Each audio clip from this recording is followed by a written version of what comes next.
જય શ્રી કૃષ્ણ. હું અમદાવાદથી પ્રજ્ઞાબેન રાધેશ્યામ શુક્લ મારી ચેનલ મારું મંતવ્યમાં આપનું સ્વાગત કરું છું. આજે હું એક સામાજિક વિષય લઈને આવી છું, દીકરી. તો દીકરી વાલનો દરિયો, દીકરી લક્ષ્મી સ્વરૂપ, દીકરી બહુ લાડકી. દીકરી વિશે ઘણું કહેવાયું છે અને જેટલું કહેવાયું છે એટલું ઓછું છે. દીકરીનો જન્મ થાય તો વિધાત્રીએ એનામાં એવું કંઈક મૂક્યું હોય છે કે પરાણે વાલી લાગે. જેમ કે કોઈનું હાસ્ય બહુ સરસ હોય, તો કોઈના ગાલમાં ખાડો પડતો હોય, કોઈના વાળ સિલ્કી હોય, કંઈ ને કંઈ એવું વિધાત્રીએ મૂક્યું હોય છે એનામાં કે દીકરી પરાણે વાલી લાગે. પછી પાંચમી છઠ્ઠી છોકરી હોય તો સાંભળીને માં નિરાશા થાય દાદા દાદીને, પણ મા બાપને તો કંઈ ફરક પડતો નથી. એ તો પોતાનું સંતાન છે, એ સંતાન જ છે. ખાસ કરીને ગરાસિયા રજપૂત દરબારોમાં આવું ચલણ હોય છે કે દીકરાની રાહમાં 5-6 છોકરીઓ થતી હોય, પરંતુ સૌનું નસીબ લઈને સૌ આવતી હોય છે. અને થોડી મોટી થાય દીકરી પછી એની ડિમાન્ડ વધે. મમ્મી મને તો રિબીન લાવી દો, મમ્મી મને તો ફ્રોક લાવી દો, મને માળા બંગડી બુટ્ટી. અને મા બાપને વધારે વાલી લાગે અને નાની એવી કુમારકા પહેરીને એવી સરસ લાગે ને જગદંબા સ્વરૂપ જાણે. થોડી મોટી થાય છોકરી પછી મમ્મીને મદદરૂપ થાય, પપ્પાનું ધ્યાન રાખે, એની રોજની દવા લેવાનું, પપ્પાની હેલ્થનું. નાની ઉંમરમાં કોણ જાણે કેમ એને એટલી બધી સમજણ આવી જતી હોય છે, એટલે પછી દીકરી ઉપર પ્રેમ વધારે હોય છે. આમે દીકરા કરતાં દીકરીને પ્રેમ વધારે મળે છે, કારણ કે મા બાપને એમ થાય કે કાલ સવારે મોટી થઈ જશે ને પારકા ઘરે જતી રહેશે, એટલે મા બાપને દીકરી ઉપર વધારે પ્રેમ હોય છે. એમાં બાપ અને દીકરી એનો સંબંધ તો બહુ જ ઉચ્ચ છે. અને નાની થોડી મોટી થાય છોકરી પછી પોતે ભણશે અને હારે મા બીમાર હોય તો ઘરની જવાબદારી બધી ઉપાડી લેશે અને પિતાનું પણ બહુ ધ્યાન રાખશે. અને એટલે એના આ સ્વભાવના હિસાબે બહુ લાડકી લાગે છે દીકરીઓ. થોડી મોટી થાય પછી ભણાવવાની થાય તો ભણીને સાસરે ગયા પછી પણ દીકરી બંને બાજુની જવાબદારી સંભાળે છે. પોતાને પિયરની જવાબદારી છોડી શકતી નથી. ગમે ત્યારે ગમે તે કામ હોય, સાચું માંદું હોય તો સૌથી વહેલી દોડીને આવશે. અને ઇમરજન્સી શું છે એ આજની ભણેલી ગણેલી છોકરીઓને ખબર છે. તાબડતોબ મમ્મી કે પપ્પા કોઈ બી બીમાર હોય ને દવાખાના ભેગા કરી અને ઘણી વખત એટેક હોય તો જીવ પણ બચાવી લે છે, ટાઈમ ગુમાવ્યા વગર હોસ્પિટલમાં દાખલ કરીને. દીકરીને દાજે એવું બીજું કોઈ નથી દાજતું, એ વાત હકીકત છે.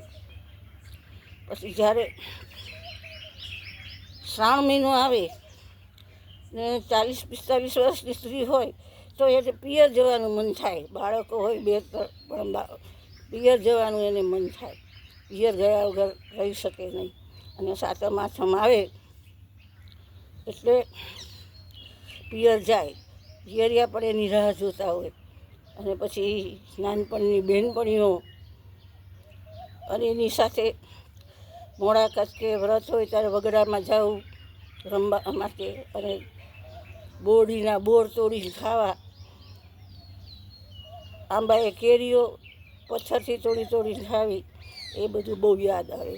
સ્કૂલમાં સાથે ભણવા જતા હોય તો ગોરસ આંબલી ખાશે, મસાલાવાળી બટેકીઓ એ લઈ ખાશે, અને આંબા કેરીની ચીરીઓ મીઠા હળદરવાળી હોય એ ખાશે. એ બધું બહુ યાદ આવે. ટોળે વળીને મંદિરે દર્શન કરવા જાઉં, સાથે ગરબા ગાવા, મેળામાં જાઉં, ખૂબ જ યાદ આવે છે.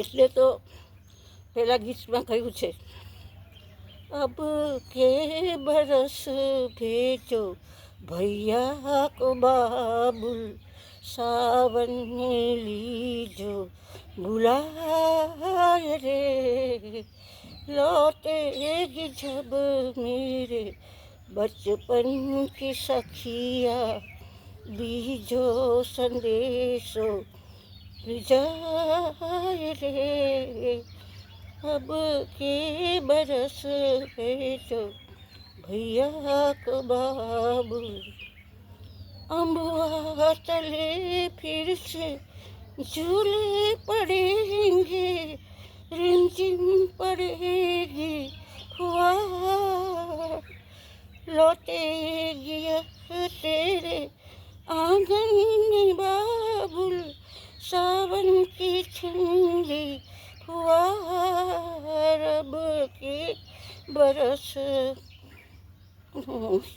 चिड़िया नहाती, ना कोई नहीं हर से आए रे, अब के बरस भेजो भैया को बाबुल. આવી રીતે જે માતા પિતા અને પુત્રી એનું જીવન સાંકળની જેમ જોડાયેલું હોય છે. નથી કોઈ મા બાપને દીકરી વિસરી શકતી, કે નથી મા બાપ દીકરીને વિસરી શકતા. પછી સિક્કાની બીજી બાજુ જોઈએ તો એકલા દીકરાઓ હોય એને એમ થાય કે દીકરી હોય તો સારું, આમ તેમ. પણ મોટા ભાગે કોઈ દીકરી ઈચ્છતું નથી, એને ગમતું નથી એવું નથી. મા બાપને દીકરી બહુ આંગણામાં ઘરમાં રોનકો એવું લાગે છે, પરંતુ એની પાછળ ઘણું બધું રીઝન છે કે દીકરી આજના વાતાવરણમાં આપણે ભણવા બેસાડીએ તો ત્રીજું ચોથું ભણતી હોય ભલે પ્રાથમિક શાળામાં, પણ જમાનો એવો છે કે છોકરીઓને, નાની છોકરીઓને પણ ગુડ ટચ, બેડ ટચ શીખવાડવું પડતું હોય છે. અને ત્યારબાદ હાઈસ્કૂલમાં જાય તો કોઈ ગુંડા તત્વો હોય તો સજ્જનતાનો વેશ લઈ પહેરી અને છોકરીઓને ફસાવે છે અને એને લાભ લઈને એને છોડી દે છે, ત્યારે એનું જીવન બરબાદ થઈ જાય છે. એટલે દીકરી પરણાવી હોય તો સાસરે સુખી થાય તો ઠીક છે, પણ જો દુઃખી હોય તો એમાં કાંઈ નથી થઈ શકતું. મા બાપ બધું ગળી ખાય છે, કારણ કે જો વિરોધ કરે તો ઘરમાં ક્લેશ વધવાનો જ છે. અને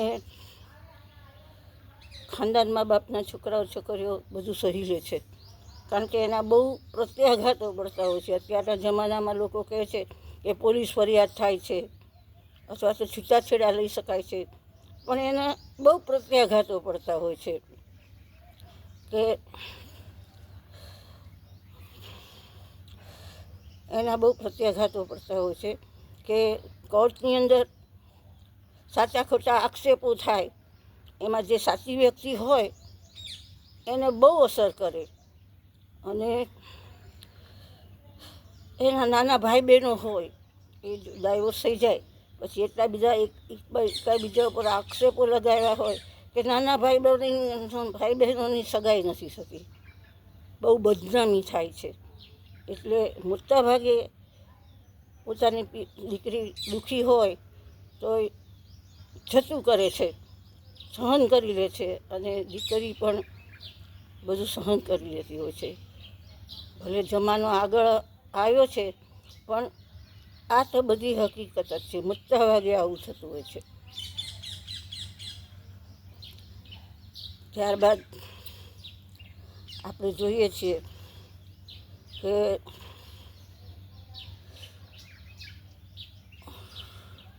પિક્ચર, મોબાઈલ અને સિરિયલ દ્વારા જમાનો બગડી રહ્યો છે. અને કોઈ પિક્ચરો બી એવા સારા હોય છે, સિરિયલો પણ એવી સારી હોય છે જે પોઝિટિવ મિનિંગ નીકળતો હોય, જેમ કે ધ કેરાલા સ્ટોરી.